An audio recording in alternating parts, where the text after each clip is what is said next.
kailangan natin ay magdebate at magpaliwanagan sa plataforma. Ano ba ang problema ng bayan? Ano ba ang problema ng mga manggagawa? Ano ba ang root cause niyan? Kailangan magkaroon ng pag-aaral ang bawat kandidato sa ano ang mga ano ang problema at anong pinagmumulan niyan. Nang sa ganun, makapaglapat ng tamang solusyon. Kasi kung hindi, ay mga palliative o kaya naman mga band-aid solution lamang ang mailalagay at hindi ma-address yung problema. Kasi hindi inaalam ano ba ang dahilan ng problema ng kahirapan. Ano ba ang dahilan?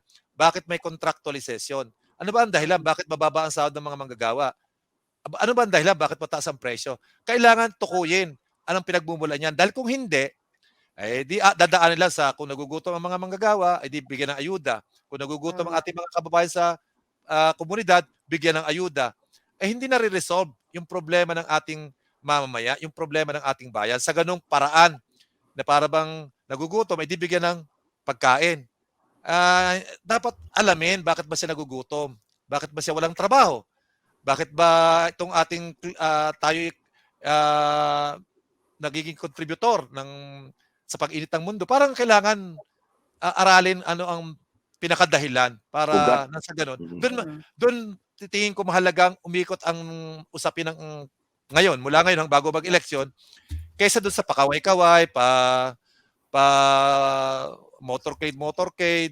Okay naman yan, pero kung dyan lang ang mangyayari, pagalingan sumayaw, wala tayong mababago sa ating eleksyong ito.